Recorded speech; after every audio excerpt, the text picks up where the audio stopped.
Hello, I'm Bill Moyers, and I'm holding in my hand what has been called one of the most daring books of the 21st century, Bracing, Unrelenting. The title is Democracy in Black, How Race Still Enslaves the American Soul, and it breathes with prophetic fire. Its power comes because the author does not begin with pristine principles or with assumptions about our inherent goodness. Rather, its view of democracy, as he writes, emerges out of an unflinching encounter with lynching trees, prison cells, foreclosed homes, young men and women gunned down by police, and places where hope, unborn, had died. Democracy in Black is rich in history and bold in opinion, and inconvenient truths leap from every page. For example, and I'm quoting the book again, black people must lose their blackness if America is to be transformed. But of course, white people get to stay white. The book opens in Ferguson, Missouri, with the author talking to three dynamic young women, young black women, newly born to activism. And it closes in the intimacy of the reader's heart, where each of us wrestles with the question of whether we can indeed change the habits of racism and create together a new politics based on a revolution in values. The author is Glaude Jr., and he's with me now. Glaude was raised in the Deep South in Moss Point, Mississippi, and still remembers the Ku Klux Klan burning a cross at the fairground. He's now a professor of religion and African American studies at Princeton University, where he also chairs the Center for African American Studies. This is his third book, and he's a member in good standing of the black establishment, which he rigorously calls to account in Democracy in Black. Professor Glaude, welcome. Well, thank you for having me. Why did you start this book in Ferguson? Why did you go out there after the terrible incident there? Right. I thought it was a kind of spark, right? The spark that could, in fact, inaugurate a substantive change in African-American politics in particular, and perhaps another dimension of fundamental change in American politics more generally. I had to see it apart from all of the cameras. I wanted to see the young folk and see what they were doing on the ground, because I thought, like Student Nonviolent Coordinating Committee, like the young folk of the 60s. SNCC? Yeah, SNCC, that these could be, in fact, the shock troops of the next phase of the struggle for democracy in this country. So, what did you take away from that? Were your expectations met? What I came away with was the extraordinary courage that emerges out of particular circumstances, that it explodes. You don't know what human beings are capable of. That these young folk would dare to stare down the weaponry that we saw on television, and that they would do so in a way that wasn't captured by the old traditional theater of civil rights marches where some black preachers at the front. But these were young folk, many of them coming out of the hood, quote unquote, right? That these weren't middle class, respectable people, as we say. These were young folk who had been struggling to find jobs, young folk who were often had tattoos on their arms, earrings in their ears, right? Where do they stand in this long story of struggle that you write about? Not just Martin Luther King and the civil rights movement of the 1950s and 60s, but all the way back to, say, Harriet Tubman. I like to see them as part of this extraordinary black freedom tradition, and more specifically, the black radical tradition. What we've witnessed over the last few decades, Bill, is an all-out assault on the black radical imagination. And that is that our idea of what constitutes legitimate forms of political dissent in this country has been so limited.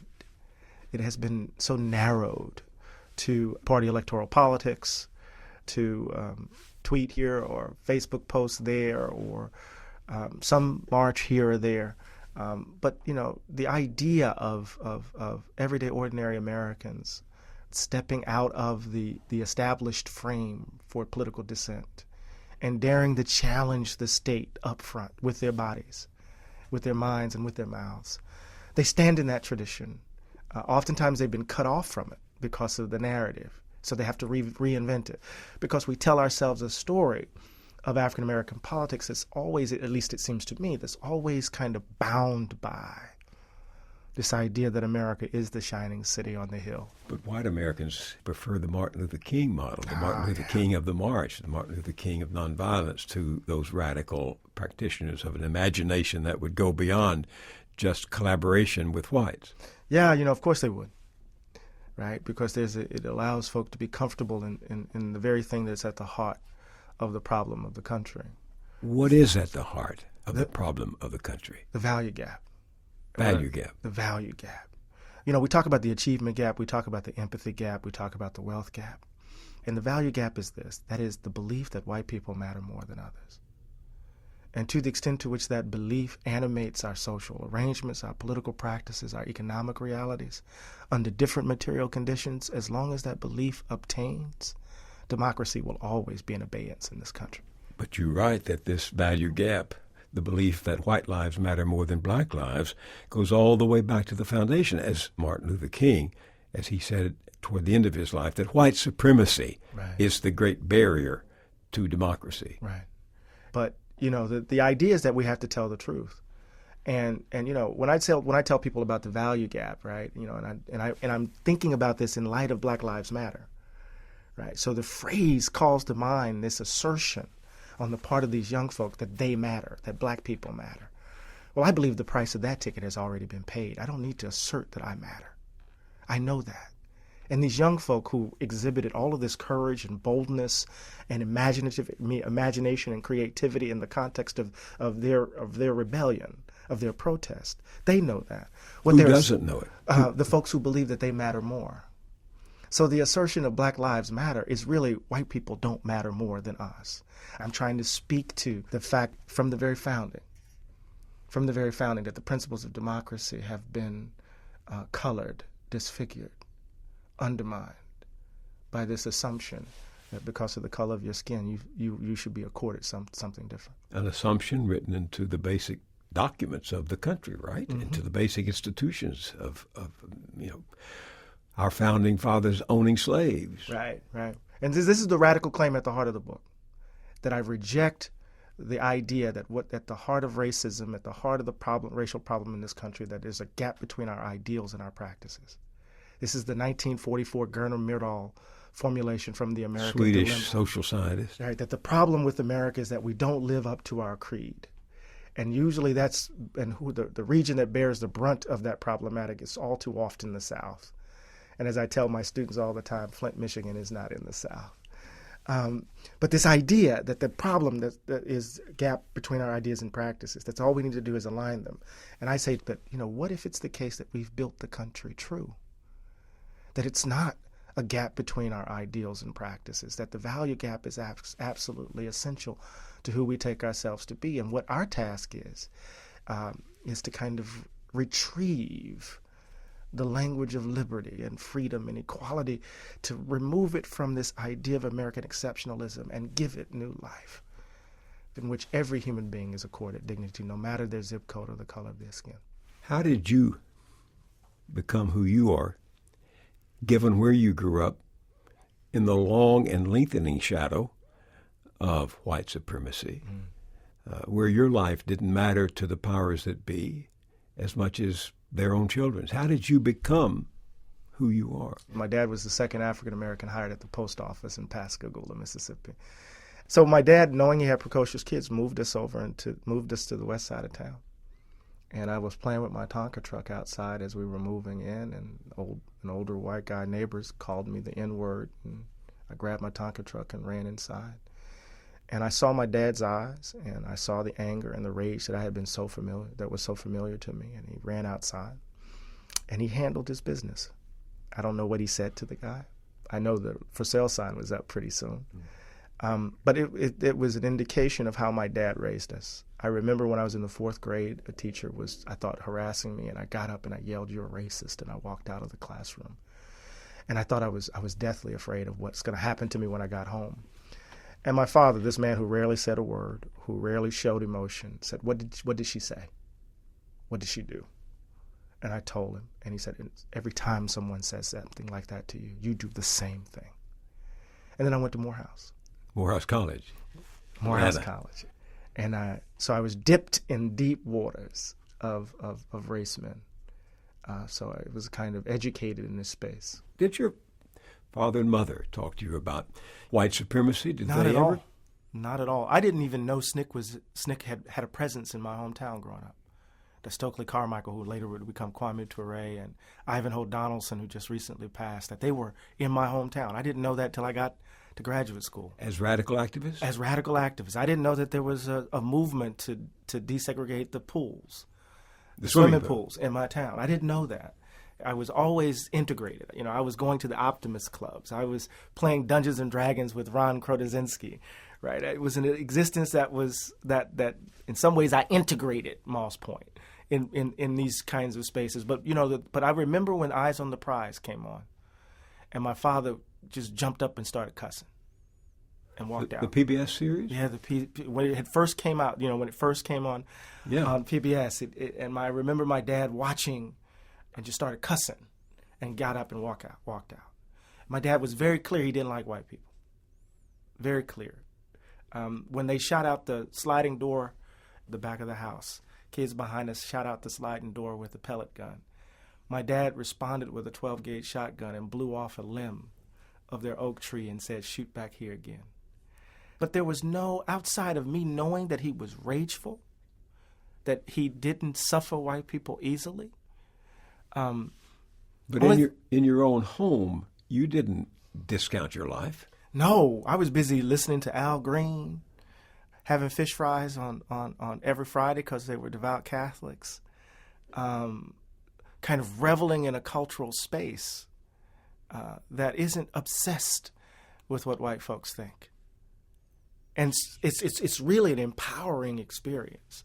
And then I left and went to Morehouse and then had my first conversion experience. There. How so? I read Malcolm X's autobiography, written with Alex Haley, and I said, the language for my father's rage. I got it. I see it now. And it's at that point that the analysis of the world changed. Everything changed. I began to reread my experiences back home in a very different way. Now that you've taken this long look at the history of racism in America and seen yourself in the context of it, your life, your privilege, your teaching, the politics of today, you conclude that we are in crisis. Yeah, it's a crisis of imagination, right? I mean, we can talk about the fact that my colleagues at Princeton have said that we're no longer a democracy, we're an oligarchy. We can talk about the evil levels of inequality that define not only the United States but the world generally, where the top 0.1% is garnering all of the gains while the 99% are struggling to imagine tomorrow. And that's not just simply black and brown folk. All of this is a reflection of the ugliness of the world in which we inhabit. But because the imagination is the battleground, many of us can't see beyond the reality of now. It's almost as if one of the most insidious dimensions of our current politics is to arrest our curiosity about what could be otherwise. And so we find ourselves stuck with these choices, right? Stuck with a billionaire as the voice of the locked out Trump, stuck with Hillary Clinton, as if we can't imagine otherwise. So it is a crisis that I think, at its core, if we don't resolve, we will not survive. You don't think the prominence of Obama as president of the United States is symbolic enough to affect these habits of racism that you write about so powerfully in your book? I think it has some bearing. I mean, I would be wrong to suggest that the symbolic significance of his presidency will not have an impact. My son came of age. I mean, when 2008. I mean, he was a baby basically. Now he's an activist at Brown University.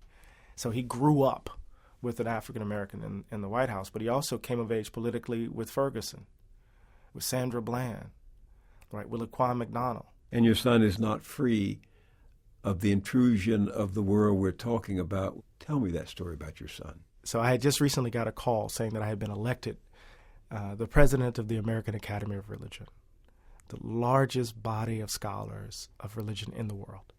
country boy, made good, right?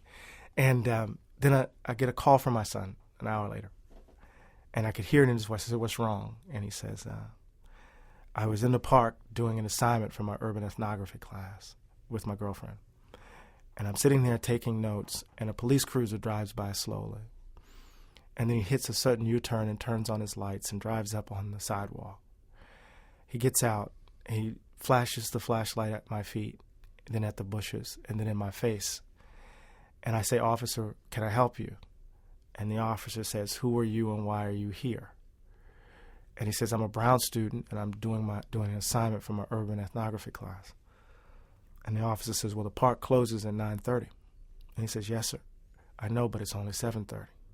And as he's saying that, the other officer, his partner, comes around the cruiser with his hand on his weapon. And they both lean into him and say, 'The park closes at 9:30. And he puts his hands up, taps his girlfriend, who had her headphones on, and says, 'We don't want any trouble. We're leaving. We're leaving now. We're leaving now.' So his body was in the wrong place. And I'm sitting there and I'm hearing my baby tell this story. He's my only child. And, James Baldwin writes in The Uses of the Blues, he says, whatever the Negro problem is, or whatever we think the Negro problem is, it is basically the effort of Negro parents to keep from taking root what white people believe about our children, to keep it from taking root in the soul. And so I had to figure out what to say to my baby, because I could have lost him. Now, one white parent in this country has to go through that. If he had been angry, you would have lost him. Yeah, if he had an Eric Garner day and said, "I'm not going to take this anymore," I probably either lost him or I had to go up and post bail for him or something. So at that moment, I had to figure out what I was going to say to him, right? Because at that point, you can go internal and focus on the internal wound, right? So instead of having him go inward, I just simply said, now imagine what would have happened, how often you would have to experience that if you lived in a different zip code. Because you have to take it from going inside and turn it outward so that you can engage in this justice work, right? And then it wound up being the case that he was one of the organizers of student protests at Brown.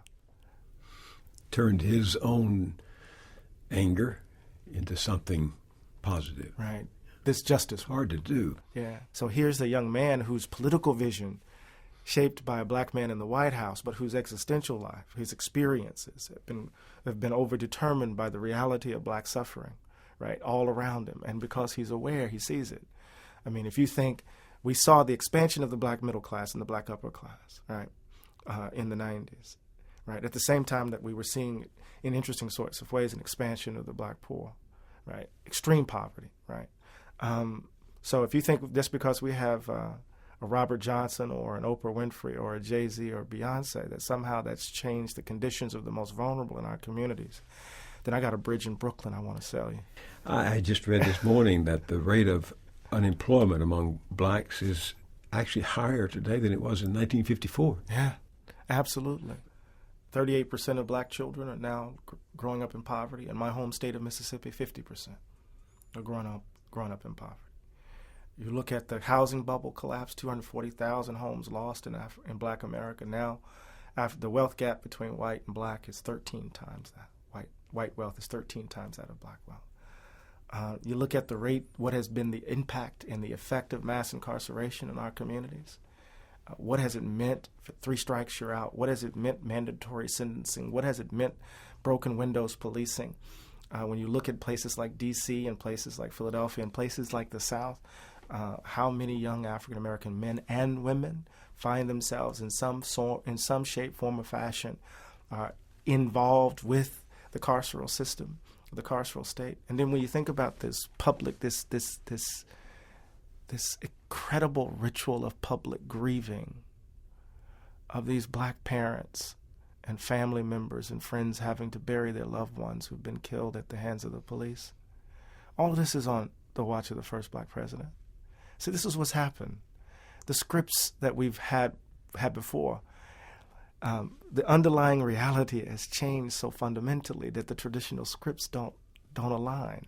So the fact that we have black people in high places, that doesn't really change the fundamental reality. But you don't lay these, do you, at Obama's feet? I don't lay it at his feet. I lay it at the feet of an economic philosophy that has captured Democrats and Republicans.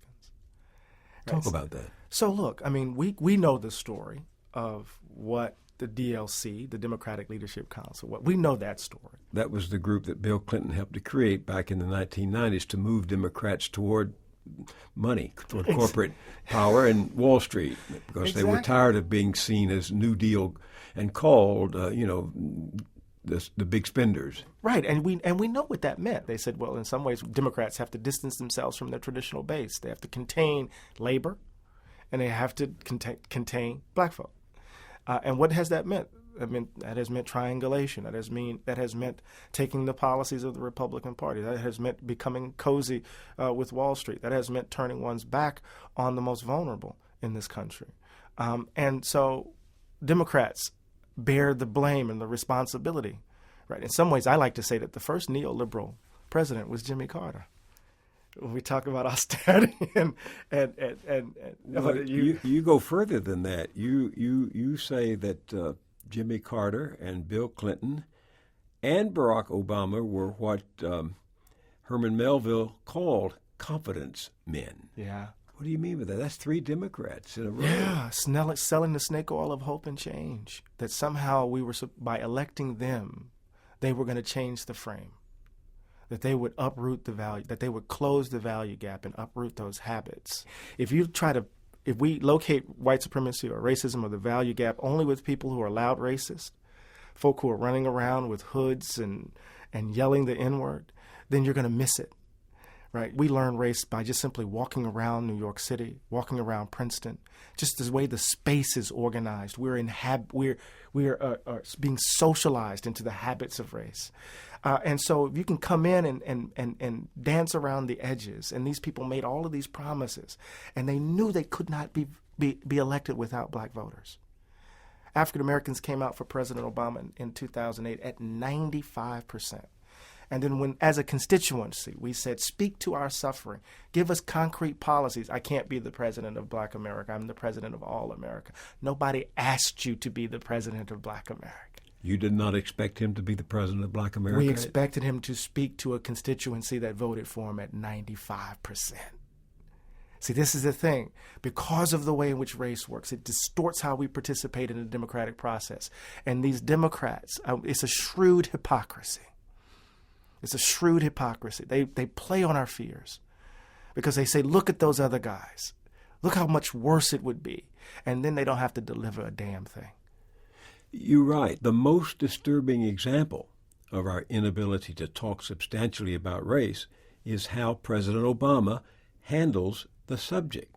He constantly contorts to avoid the racial landmines of American politics. Yeah, he does it all the time. Right? I just have these moments in my head. Remember when John Edwards was running for the presidency in 2007, Senator Edwards at the time, and his big mantra was poverty. And Edwards, of course, got caught out there for all the things that he did. And there was this huge press conference in New Orleans. Edwards was going to endorse Obama. He was endorsing, and Obama said, poverty is going to be on my agenda for the rest of the campaign. And then we didn't hear another word. Right. There was a moment in the election cycle. They moved from New Hampshire and Iowa and New Hampshire, and they're going to South Carolina. He puts together his black think tank, and all of a sudden these issues, we just heard it recently. Black folk are on the national scene. We're talking about black issues. Once you get out of South Carolina, got to bank to the center. And then you get into office, and then we have to assume that they're going to do whatever they're going to do behind closed doors without any level of accountability. We just got to trust that they're going to do it. Now, there are people listening to us who will say there are other constituencies that any politician has to balance as he walks the tightrope of American pluralism. Yeah, and I wonder if they would say that with regards to the LGBT community and how much he's been pushed in that regard. I wonder if they would say that with regards to the Lilly Ledbetter bill. I wonder if they would say that with regards to other constituencies that have made interesting inroads in his campaign. Would they say that to the fact that he bailed out Wall Street? Are you saying that the black voters who put Obama in office haven't been pushing hard enough or consistently enough? Well, this is part of the challenge, right? There's been a kind of reticence, right? There's been a reticence because of the right wing backlash. He's the most threatened president ever. Don't want to give fodder to the right wing in terms of their attack and obstruction of his policies. But there's a sense in which some folks have muted their voices in relation to President Obama. But at the end of the day, whatever you think about my position on President Obama, or whatever you think about his policies over the last 8 years, the fact remains is he's about to go home. And we have to deal with the ruins. He's going home. And when you look at communities like Chicago and you look at communities like Philadelphia, you look at a city like Detroit, you turn your attention to the Delta, you turn your attention to Houston, you look at what's happening in black communities and brown communities around the country, we have to attend to the ruins. And the symbolic significance of President Obama, it's over. Now what are you going to do?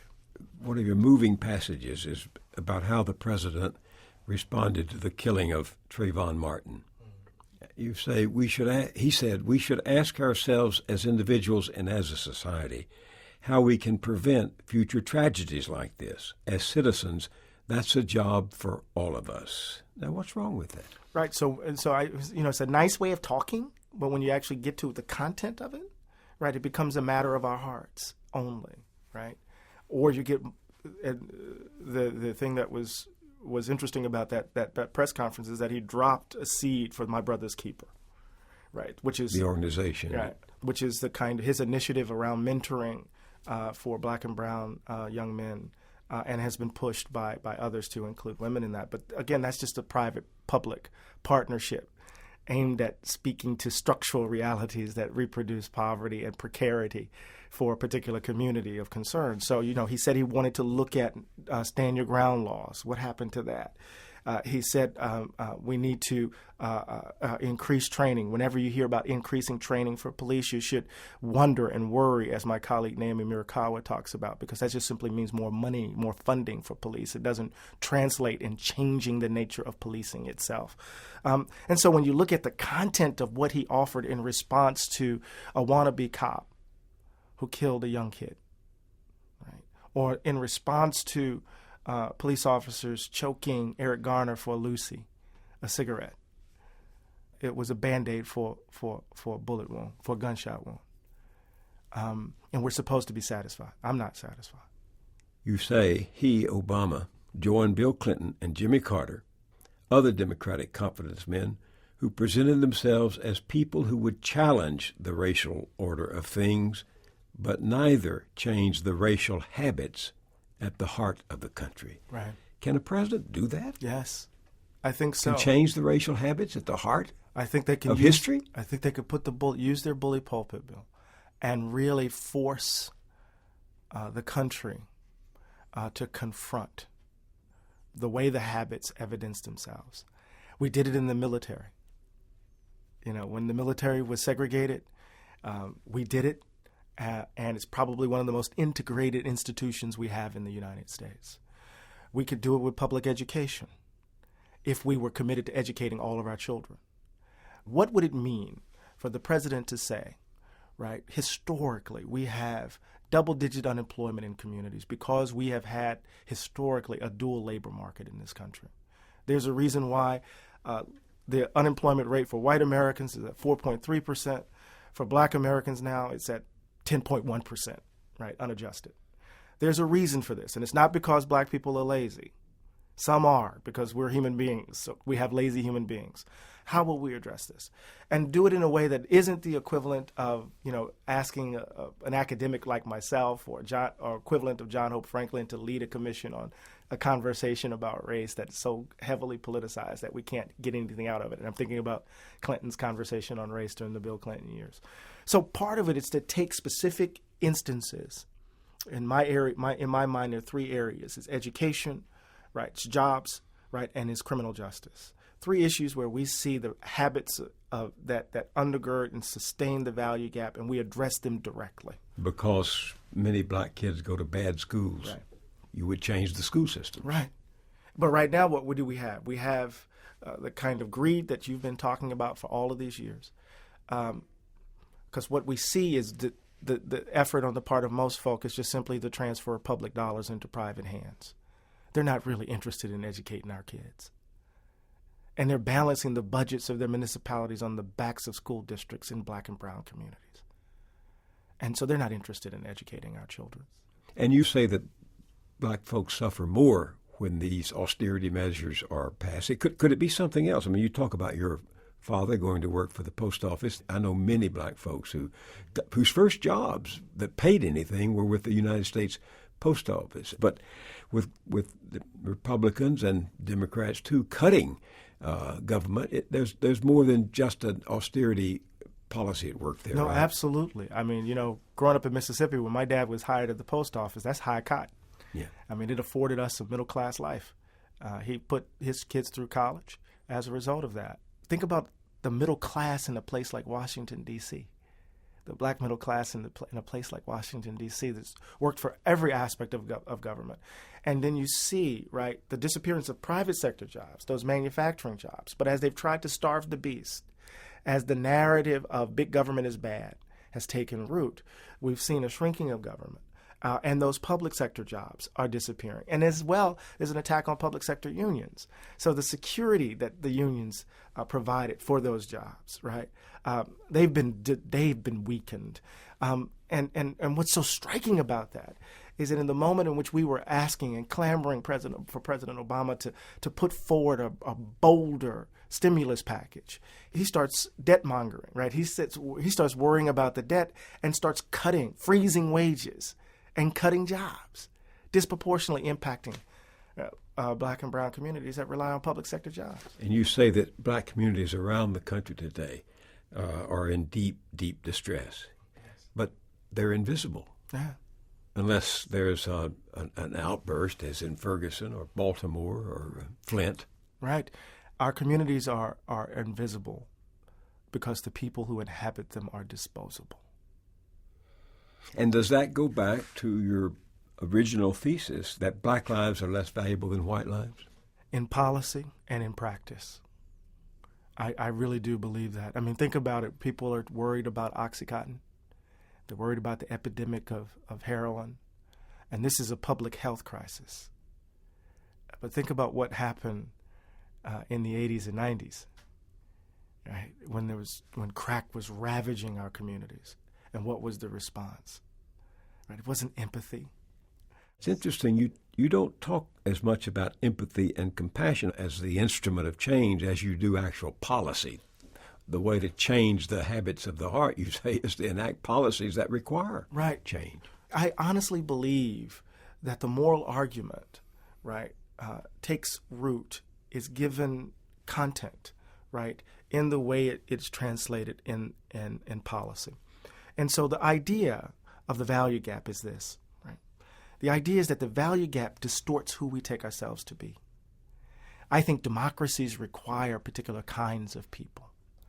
Democracies, if they're to work, require certain kinds of dispositions, people who are committed to a robust notion of the public good, a sense of connection with others, a sense of mutuality with others. What the value gap does, it distorts our characters. It disfigures who we take ourselves to be so that we can't be the kinds of people that democracies require. And so this is not about America living up to its ideals. That's too abstract. It's about us becoming the kinds of people democracies demand. And we're only going to do that, right, by concrete action. You change your habits by not picking up the cigarette. You change your habits by placing your shoes in the same spot as opposed to waking up every morning trying to figure it out where they are, right? The wonderful thing about habits is that they're not permanent. They're plastic. But we have to do something. We have to do something deliberate in order to change them. And that we can only do that not by high-sounding, lofty appeals to principles, but by changing our day-to-day actions. So give me one example of what could be done specifically and concretely that would help change the habits of racism. Well, I think one of the things that we could do, just really clearly, is commit ourselves to allowing every child in this country, every child to experience preschool, kindergarten, right? To be educated, because the data is clear, right? That if you give children an opportunity, right, to learn at early ages, that becomes the way in which we can begin to address the education gap. That's one thing, right? So one thing. Second thing, I think we could easily make public education. And I'm not sounding like I'm endorsing Bernie Sanders here, but I think we should easily make public education free for everyone around the country, for everyone. Right? Begin to change because the revolution of value involves what? Changing our demand of government, changing our view of black people, and changing what ultimately matters. And we can do that in very small steps. And each small step becomes a huge step in my mind. So I remember growing up in East Texas, attending public schools, using the public library, using the public parks, using the public swimming pool, which was segregated, going to a state university that was public and $40 a month tuition, driving down a public highway, stopping in a public park, using a public toilet. Everything was public for me. My father never made more than $100 a month in his life, including the last month of his working days. But I never felt deprived because there were all these public resources. Right. Once black folks begin to enjoy the same access to those public facilities, public attitudes toward them changed. Yeah. No, that's absolutely right. The fight over the swimming pool was after I left. I mean, in the 1950s, it was finally integrated, and when it did, the number of white kids using the public pool just plummeted. And think about all of the private schools that were founded right after 1954. When the Supreme Court issued its decision, right. Brown versus Board of Education. And so this is the value gap. This is the value gap. See, when we think of the issue of race in this country, in just simply these kind of easy kind of formulations that we just got to do better, then we don't understand the depth of the problem, right? So we have to look the ugliness of who we have been and who we are squarely in the face if we're going to do this, if we're going to achieve our country, right? And in the interim, I have to, and along with a whole bunch of other people, we have to raise our babies. They have to come of age in a society that oftentimes views them as disposable. We have to do what my parents did for me, to give me the resources, the existential armor to endure a society that we've just described.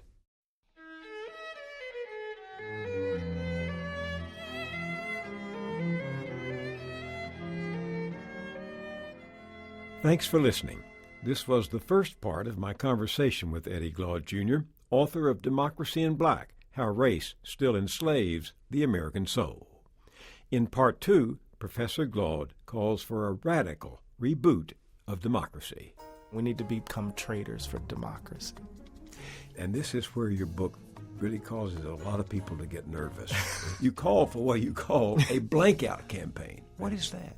The blank-out campaign, this is when, in the 2016 election, we need to turn out in massive numbers and vote down ballot, but leave the presidential ballot blank.